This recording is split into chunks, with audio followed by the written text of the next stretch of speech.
La grande histoire du dernier demi-siècle a été à bien des égards celle du Pacifique. Au cœur de cette histoire se trouvent 4 nations dont les interactions ont défini l'économie mondiale, la politique mondiale, la technologie mondiale, les États-Unis, la Chine, le Japon, la Corée du Sud. Leur parcours depuis 1980 est une chronique fascinante de transformation, un passage d'un monde dominé par une rivalité de superpuissance à une arène complexe et multipolaire. Comprendre l'évolution de leurs relations n'est pas seulement un exercice académique, c'est essentiel pour saisir les forces qui façonnent notre réalité actuelle et définiront notre avenir collectif. Cette vidéo retracera cette danse complexe, se déplaçant chronologiquement à travers les décennies pour décortiquer les forces de convergence et de divergence. Un empire en déclin, cédant la place à un empire en ascension. Un miracle économique, cédant la place à un miracle technologique. Un hégémon établi apprenant à naviguer dans un monde qu'il ne commande plus seul. Les marées économiques, les réalignements stratégiques, les courants technologiques. Ce n'est pas une simple histoire d'amis ou d'ennemis, un récit nuancé de frénémies. Nations liées par une profonde interdépendance économique, séparées par une méfiance stratégique croissante. Comment gérer la concurrence et favoriser la coopération simultanément? Pour comprendre le présent, revenons en arrière. Les années 1980 se sont déroulées sous la longue ombre de la guerre froide. Le monde était clairement divisé en 2 camps. Le calcul stratégique des États-Unis était massivement axé sur sa rivalité avec l'Union soviétique. Dans ce contexte, l'Asie de l'Est était un théâtre critique. Les États-Unis, garants de sécurité incontestée de la région, leur présence militaire était le fondement de la stabilité, permettant une croissance économique sans précédent. Le Japon, sorti des cendres de la Seconde Guerre mondiale, était la superstar économique de la décennie. Ses prouesses manufacturières étaient légendaires. Voitures, produits électroniques, biens industriels japonais, créant le phénomène Japan Inc. Cette puissance économique cohabitait avec un rôle militaire constitutionnellement limité. Partenaire économique puissant, mais allié de sécurité dépendant pour Washington. Les années 1990 ont commencé par un tremblement de terre géopolitique, l'effondrement de l'Union soviétique en 1991. Cet événement a fondamentalement réordonné le monde et supprimé le principe organisateur central de la politique étrangère américaine des 40 années précédentes. Les États-Unis sont apparus comme la seule superpuissance, inaugurant ce que beaucoup ont appelé un moment unipolaire. En Asie de l'Est, cela signifiait que la raison stratégique d'engager la Chine comme contrepoids à Moscou avait disparu. Au lieu de cela, un nouvel ensemble de questions a commencé à émerger concernant le rôle futur de la Chine. Était-ce un partenaire à intégrer dans l'ordre international libéral ou un futur challenger potentiel? Ce débat allait définir la politique américaine envers Pékin pour les 3 décennies suivantes, oscillant entre l'engagement et l'endiguement. Pour le Japon, la décennie fut celle d'un ajustement. La bulle spéculative des années 1980 a éclaté de manière spectaculaire, entraînant une période prolongée de stagnation économique connue sous le nom de décennie perdue. Bien que toujours une nation riche et technologiquement avancée, le dynamisme économique du Japon s'est estompé et sa confiance a vacillé. En revanche, la Corée du Sud a poursuivi son impressionnante ascension économique, rejoignant l'OCDE en 1996, un signe de son arrivée en tant que nation développée. Elle a également réussi sa transition vers une démocratie dynamique. La Chine, quant à elle, a résisté à la tempête de la condamnation internationale suite à l'incident de la place Tiananmen en 1989 et a redoublé d'efforts pour la croissance économique, devenant l'usine du monde attirant un flot d'investissements étrangers. L'événement économique marquant de la seconde moitié de la décennie fut la crise financière asiatique de 1997 à 1998. La crise a commencé en Thaïlande et s'est rapidement propagée, ravageant les économies de plusieurs nations, dont la Corée du Sud. Elle a exposé les vulnérabilités des systèmes financiers de la région et a forcé des réformes douloureuses, souvent sous la direction du Fonds monétaire international. Le Japon, embourbé dans ses propres problèmes économiques, n'a pas pu fournir le leadership régional que beaucoup espéraient. La Chine, en revanche, a gagné une bonne volonté considérable, en maintenant sa monnaie, le yuan, stable, et en ne s'engageant pas dans une dévaluation compétitive, ce qui a contribué à contenir la crise. Ce moment a marqué un changement subtil, mais significatif, dans l'équilibre des pouvoirs régionaux. démontrant la stabilité et l'influence croissante de la Chine. À la fin des années 1990, le paysage avait été considérablement modifié.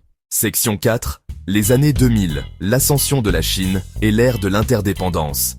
Le nouveau millénaire fut, sans aucun doute, la décennie de l'arrivée de la Chine sur la scène mondiale. Son entrée à l'Organisation mondiale du commerce, en 2001, fut l'événement économique le plus important. Cette décision a libéré la pleine capacité productive de la nation. Le rôle de centre manufacturier mondial s'est cimenté. Made in China est devenu omniprésent. Cette croissance a sorti des centaines de millions de la pauvreté. Pour les États-Unis, le Japon et la Corée du Sud, la Chine est devenue indispensable dans leur chaîne d'approvisionnement. Graines de soja américaines, pièces automobiles japonaises, semi-conducteurs coréens, une ère de profonde interdépendance économique. L'attention des États-Unis a été brusquement détournée après le 11 septembre 2001.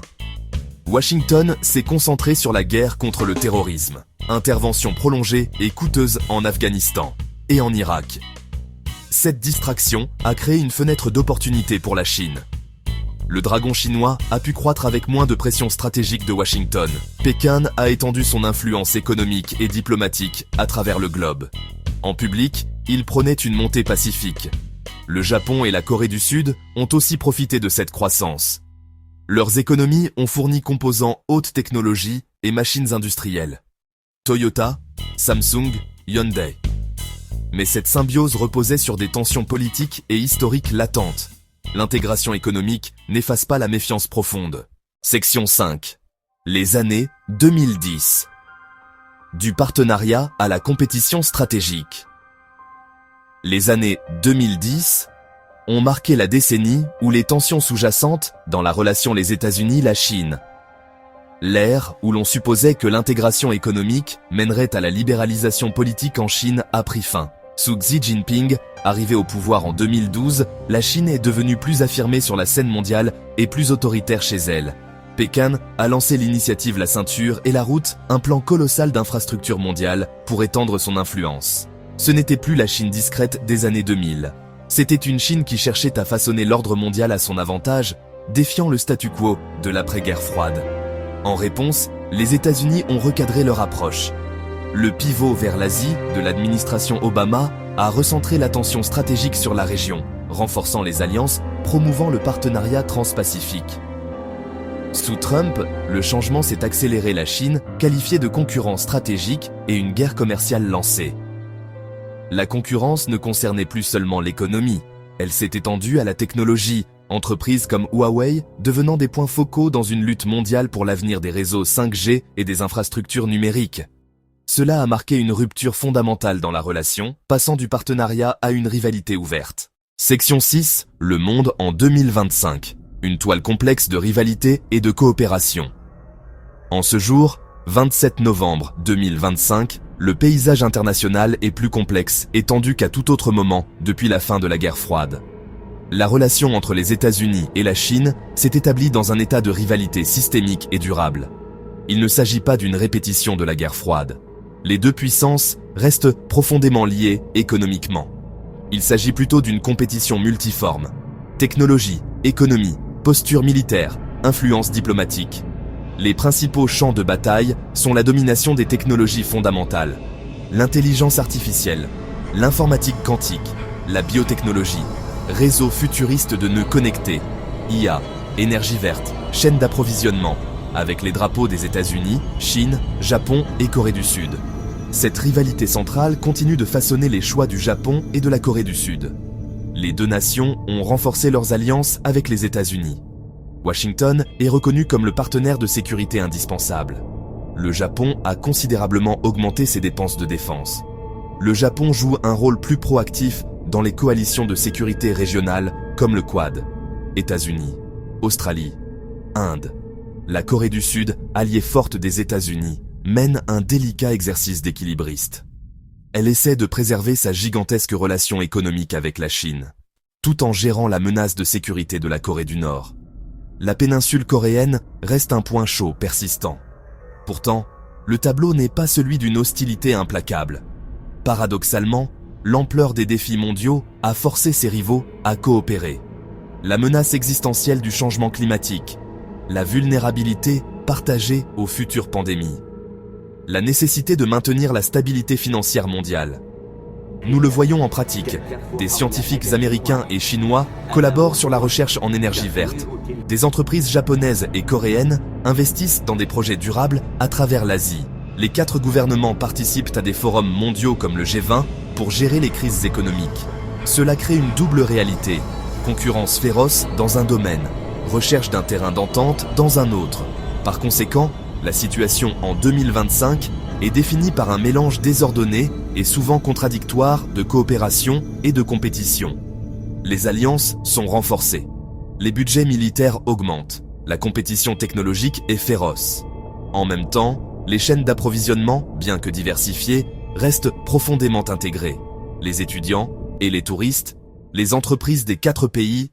Section 7. Conclusion. Naviguer un futur multipolaire. Le parcours de 1980 à 2025 révèle une profonde transformation. Les États-Unis, la Chine, le Japon, la Corée du Sud.